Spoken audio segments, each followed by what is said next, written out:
আজকে আমি শেয়ার করছি ইনস্ট্যান্ট হেলদি ব্রেকফাস্ট। এই ব্রেকফাস্টটা 10 মিনিটে রেডি হয়ে যাবে। নমস্কার বন্ধুরা, আজকে আমার চ্যানেলে সবাইকে স্বাগত জানাচ্ছি। আজকে রেসিপিটা আমি শুরু করছি। আজকের রেসিপি হলো ছোলা দিয়ে ধোসা। এই ধোসাটা বানানোর জন্যে আমি ছোলা নিয়েছি। এই ছোলাটা আমি রাতে ভিজিয়ে রেখেছিলাম। ছোলাগুলো আমি এখন পেস্ট করে নেব, তার জন্য একটা মিক্সিং জার নিয়েছি। এর মধ্যে আমি ছোলাটা দিয়ে দিচ্ছি। এরপর আমি এর সাথে অ্যাড করব বাইন্ডিংয়ের জন্যে 4 চামচ সুজি। তো এক বাটি ছোলার সাথে আমি 4 চামচ সুজি দিয়েছি। আর দিয়ে দিচ্ছি 4 কোয়া রসুন, আর একটা গোটা পেঁয়াজ, আর একটা কাঁচা লঙ্কা, আর হাফ চামচ মতো লবণ, আর অল্প জল দিয়ে আমি পেস্ট করে নেব। অল্প অল্প জল দিয়ে আমি পেস্ট করে নিয়েছি। তো আমার এক বাটির মতো জল লেগেছে। যারা পেঁয়াজ রসুন খান না তারা এর মধ্যে একটু আদা আর জিরে দিয়ে একসাথে পেস্ট করে নেবেন। ছোলাটা ভালোভাবে পেস্ট করতে হবে। এবার একটা বাটিতে আমি ঢেলে দিচ্ছি। দেখুন ব্যাটারের কনসিস্টেন্সিটা না গাঢ় না পাতলা। এরপর আমি ধোসার ব্যাটারটা সাইডে রেখে দিচ্ছি। ধোসার জন্য আমি এখন একটা চাটনি বানিয়ে নেব। গ্যাসে একটা ফ্রাই প্যান বসিয়েছি। এর মধ্যে 1 চামচ তেল দিয়ে দিলাম, রিফাইন অয়েল দিয়েছি। এই চাটনিটা খুব খেতে ভালো হয়। এর মধ্যে আমি 2টো টমেটো দিয়েছি, একটা গোটা পেঁয়াজ দিয়েছি, একটা কাঁচা লঙ্কা, আর 3-4 কোয়া রসুন। এর মধ্যে হাফ চামচ মতো লবণ দিয়ে দিলাম। এবার 5 মিনিটের জন্য আমি ঢাকা দিয়ে দিয়েছি। 5 মিনিট হয়ে গেছে। এরপর আমি একটু নাড়াচাড়া করে দিচ্ছি। তো টমেটোগুলো সেদ্ধ হয়ে গেছে। এরপর আমি এখন একটা চিমটার সাহায্যে আমি টমেটো খোসাগুলো তুলে নিচ্ছি। খোসাগুলো তুলে নিলে চাটনিটা ভালো হবে। এরপর একটা বাটিতে এগুলোকে আমি তুলে নিচ্ছি। 5 মিনিটের জন্য রেখে দিচ্ছি ঠান্ডা হওয়ার জন্যে। তো ঠান্ডা হয়ে গেছে। টমেটোগুলো পেস্ট করার জন্য আমি মিক্সিং জারে দিয়ে দিচ্ছি।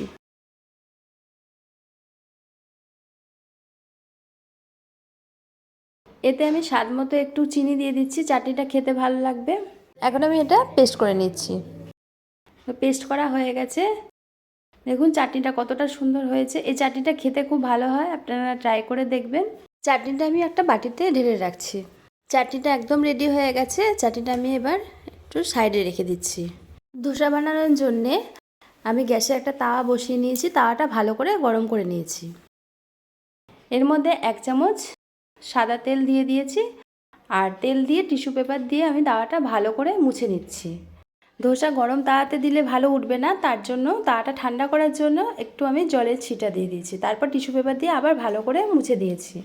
একদম লো ফ্লেম করে তো ধোসার ব্যাটারটা আমি দিয়ে দিচ্ছি। আমি 1 হাতা মতো ধোসার ব্যাটার দিয়ে দিলাম। এবার হাতা দিয়ে ঘুরিয়ে ঘুরিয়ে আস্তে আস্তে আমি তাওয়াতে ছড়িয়ে দিচ্ছি। এটা একদম লো ফ্লেমে করতে হবে, তাহলে ধোসাটা ক্রিস্পি হবে। এর মধ্যে কোনো বেকিং পাউডার বা বেকিং সোডা দিতে হবে না, এমনিতে এটা ক্রিস্পি হবে। ধোসার উপরটা একটু টেনে গেলে এরপর আমি 1 চামচের মতো রিফাইন অয়েল দিয়ে দিচ্ছি। তো তেলটা খুন্তির সাহায্যে ভালো করে ছড়িয়ে দিচ্ছি। এটা মাত্র 5 মিনিট লাগে হতে। আমি ধোসাটা একদম প্লেন করছি।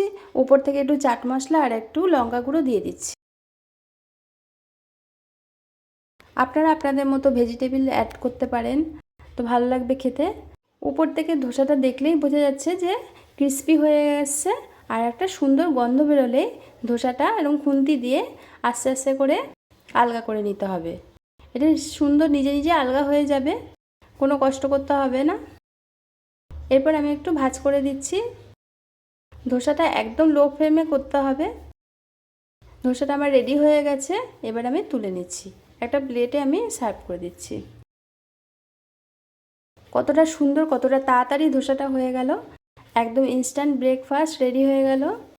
এরপর আমি চাটনিটা দিয়ে দিচ্ছি। আপনারা চাইলে সস দিয়েও খেতে পারেন, খুব ভালো লাগবে। এই ধোসাটা বাচ্চাদের টিফিনেও দেওয়া যাবে। তো ধোসা রেসিপিটা যদি আপনাদের ভালো লাগে তো একটা লাইক করে দেবেন, আর কমেন্ট করে জানাবেন যে কেমন হলো। আর বন্ধুরা, ভিডিওটা যদি ভালো লাগে তাহলে প্লিজ সাবস্ক্রাইব করে দেবেন। আপনারা সবাই ভালো থাকবেন। টাটা।